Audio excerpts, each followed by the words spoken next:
इसीलिए मोदी हो, अमित शाह हो, या फिर नीतीश कुमार हो, या फिर तमाम भारतीय जनता पार्टी के नेता हो, वो डर गए हैं, थर्रा रहे हैं और कांप उठे हैं। इस तरह से राहुल गांधी की आज वोटर अधिकार यात्रा होने वाली है,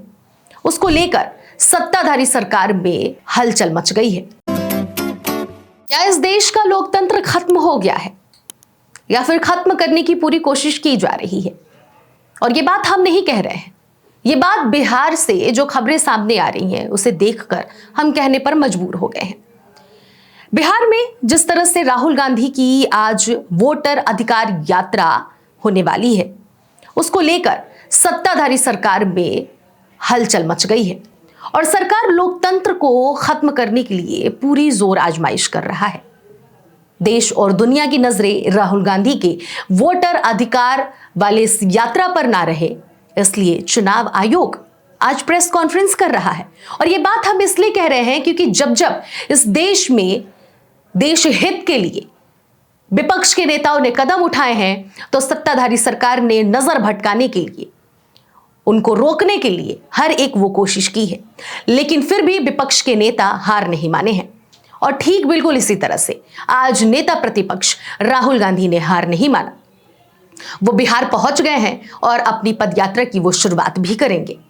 लेकिन जिस तरह से दिल्ली में चुनाव आयोग आज प्रेस कॉन्फ्रेंस करेगा, उसके पीछे का वजह यह बताया जा रहा है कि बीते कई महीनों से जो विपक्ष की तरफ से चुनाव आयोग पर इल्जाम लगाए जा रहे हैं कि चुनाव आयोग बीजेपी के साथ मिला हुआ है, चुनाव आयोग वोटर लिस्ट में धांधली कर रहा है, चाहे वो बिहार के चुनाव के पहले कर रहा हो या फिर महाराष्ट्र में किया हो या फिर तमाम और जो राज्य हैं, हर जगह चुनाव आयोग ने धांधली किया है, ऐसा विपक्ष का और खास करके राहुल गांधी का कहना है।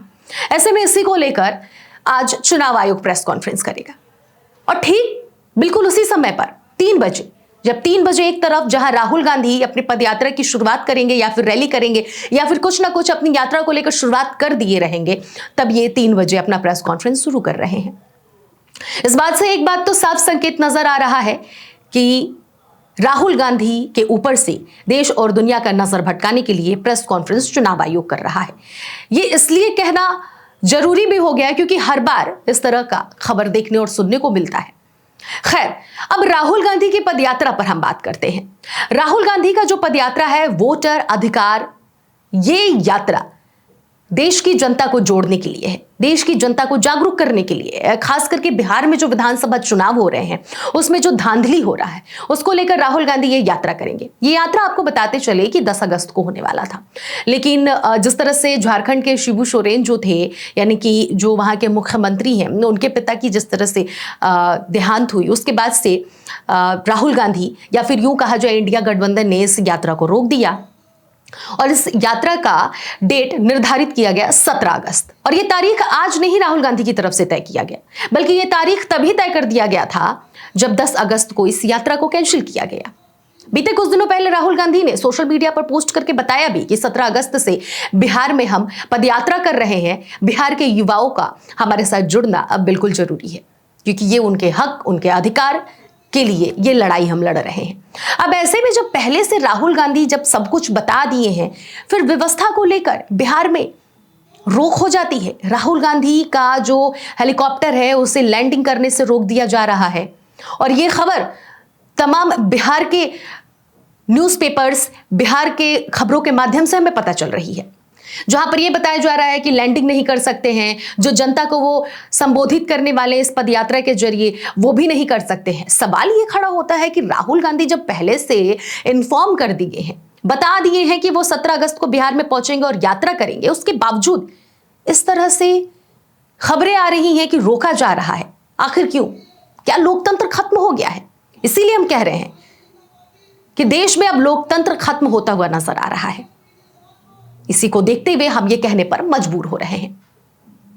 दूसरी तरफ आपको बताते चले कि चुनाव आयोग पर राहुल गांधी जहां एक तरफ सवाल खड़े कर रहे हैं कि चुनाव आयोग धांधली कर रहा है, उन्होंने डिजिटल माध्यम से भी तमाम अपना प्रूफ भी दिखाया कि कहां कहां कौन कौन सी सीट पर एक एक वोटर कई बार वोट डाले हैं। तो फर्जी वोटों के आधार पर 2024 में भारतीय जनता पार्टी की सरकार बनी है,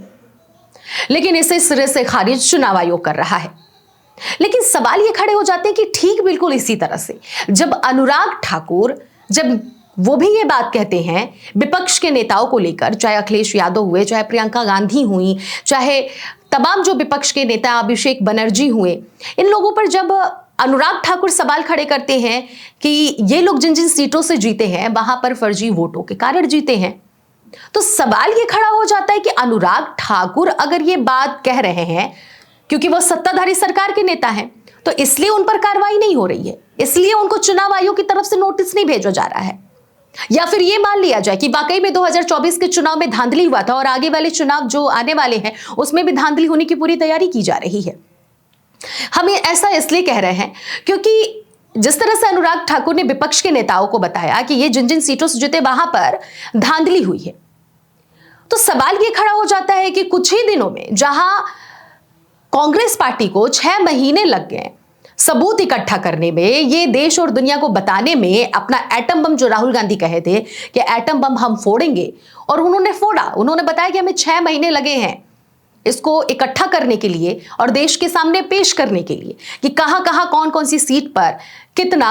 धांधली हुआ है। और राहुल गांधी ने तो यह भी कहा कि अभी तो पिक्चर बाकी है, हमने सिर्फ एक सीट या फिर एक व्यक्ति का नाम बताया होगा या फिर कुछ ही लोगों का हमने बताया है, लेकिन अभी पिक्चर बाकी है। ऐसे तमाम लोग और तमाम ऐसी सीटें हैं जहां पर धांधली हुआ है।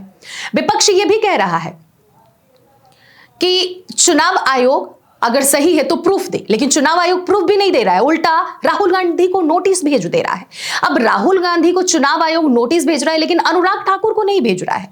तो सवाल तो खड़े होना लाजमी है कि अनुराग ठाकुर क्या बीजेपी के नेता हैं इसलिए चुनाव आयोग उन्हें नोटिस नहीं भेज रहा है? और अनुराग ठाकुर सिर्फ 6-7 दिन या कुछ ही दिन में उन्होंने ये सबूत इकट्ठा कर लिए कि राहुल गांधी, प्रियंका गांधी, अखिलेश यादव, अभिषेक बनर्जी जैसे तमाम जो विपक्ष के नेता हैं, जिन जिन सीटों पर उन्होंने जीत हासिल की है वहां पर फर्जी वोटर्स के माध्यम से वो जीत हासिल किए हैं। तो आखिर उन्हें कैसे वो सबूत इकट्ठा करने के लिए प्रमाण मिल गए, कौन कौन से उनके पास सोर्स थे, उनसे आखिर चुनाव आयोग क्यों नहीं प्रूफ मांग रहा है? तो ये भी तो कहीं ना कहीं नाइंसाफी और देश में लोकतंत्र की धज्जियां उड़ती हुई नजर आ रही है कि कानून व्यवस्था सबके लिए एक बराबर होना चाहिए। 2 तरह का कानून व्यवस्था इस देश में नहीं है, लेकिन इस देश में सत्ताधारी सरकार के लिए अलग कानून व्यवस्था है, विपक्ष के लिए अलग कानून व्यवस्था है। अब इसी को लेकर आपको बताते चले कि कांग्रेस नेता केसी वेणुगोपाल ने भी पलटवार किया था। आपको बताते चले कि केसी वेणुगोपाल ने कहा था कि सोशल मीडिया प्लेटफॉर्म एक्स पर उन्होंने पोस्ट करते हुए चुनाव आयोग से तीखे सवाल भी किए थे, जब जिस तरह से अनुराग ठाकुर ने यह ऐलान किया था कि विपक्ष के नेता भी फर्जी वोटों के आधार पर जीत हासिल किए। उन्होंने तीखे सवाल करते हुए कहा कि क्या भाजपा नेताओं से भी शपथ पत्र मांगा जाएगा जैसा कि राहुल गांधी से मांगा गया था? वेणुगोपाल ने आगे सवाल यह भी किया कि कांग्रेस को एक विधानसभा क्षेत्र यानी कि महादेवपुरा बेंगलुरु की वोटर लिस्ट स्कैन करने में 6 महीने लग गए थे, तो भाजपा ने 6 लोकसभा सीटों की लिस्ट महज 3 दिन में ही आखिर कैसे तैयार कर ली? इसके साथ ही साथ कांग्रेस नेता ने यह भी पूछा कि क्या चुनाव आयोग ने भाजपा को मशीन रीडेबल यानी कि इलेक्ट्रॉनिक वोटर लिस्ट दे दी है क्या? साथ ही उन्होंने पूछा यह भी कि अगर भाजपा फर्जी वोटर लिस्ट की बात मान रही है तो क्या वह भी मानती है कि 2024 के चुनावों में गड़बड़ी हुई है?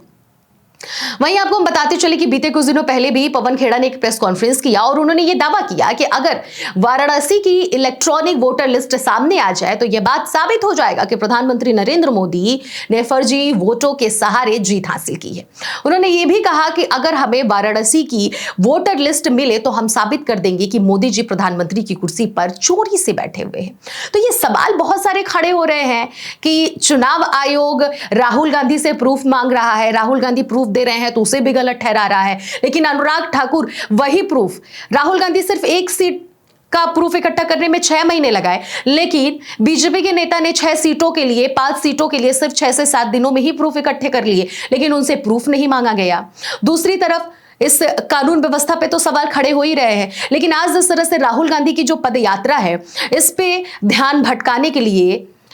चुनाव आयोग का प्रेस कॉन्फ्रेंस आज आयोजित हो जाता है। प्रेस कॉन्फ्रेंस की बातें पहले से निकलकर आने लगती हैं कि चुनाव आयोग आज प्रेस कॉन्फ्रेंस करेगा। सवाल बहुत सारे खड़े हो जाते हैं। दूसरी तरफ ये भी खबरें आती हैं कि राहुल गांधी को लैंडिंग करने से रोका जा रहा है, जनता को संबोधित करने से रोका जाएगा। और आपको ये भी बताते चले, हालांकि ये खबरें हैं और फिलहाल राहुल गांधी की पदयात्रा आगे कैसी होगी ये आने वाला वक्त बताएगा, लेकिन एक बात आपको हम बता दें कि राहुल गांधी ने भारत जोड़ो यात्रा की थी और इस यात्रा को भी ठीक बिल्कुल भारत जोड़ो यात्रा के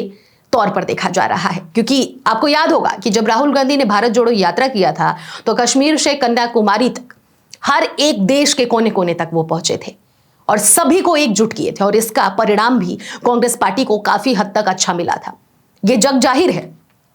इसीलिए मोदी हो, अमित शाह हो, या फिर नीतीश कुमार हो, या फिर तमाम भारतीय जनता पार्टी के नेता हो, वो डर गए हैं, थर्रा रहे हैं और कांप उठे हैं राहुल गांधी की इस यात्रा से। इसीलिए उन्हें रोकने की पहले कोशिश कर रहे हैं, फिर उनकी इस यात्रा से देश और दुनिया की नजर भटकाने की कोशिश कर रहे हैं। लेकिन राहुल गांधी अपनी पूरी बात पर अड़े हुए हैं और वो एक सुर में अपना काम लगातार देश हित में कर रहे हैं। अब देखना यह होगा कि राहुल गांधी की पदयात्रा कैसी रहती है। 23 जिलों से राहुल गांधी इस पदयात्रा को लेकर चलने वाले हैं। सासाराम से शुरू हो रहा है यह पदयात्रा। पटना में 1 तारीख को महा जनसभा होगा और समापन भी 1 तारीख को यानी कि 1 सितंबर को पटना में होगा। और इतने दिनों के बीच में आगे कौन कौन सी मुश्किलें आती हैं और राहुल गांधी किस तरह से भारतीय जनता पार्टी को चुनौती दे रहे हैं, पटखनी दे रहे हैं और बिहार में विधानसभा चुनाव में इंडिया गठबंधन को जीत हासिल करवाते हैं, ये आने वाला वक्त बताएगा। लेकिन आप इस पूरी खबर पर क्या विचार रखते हैं, जरूर कॉमेंट बॉक्स में जाकर बताइएगा।